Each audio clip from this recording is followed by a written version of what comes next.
తైలము నీకిచ్చిన చాలునా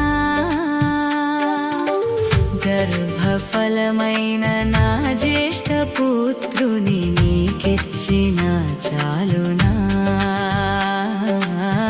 గర్భఫలమైన నా జ్యేష్ఠ పుత్రుని నీకిచ్చిన చాలునా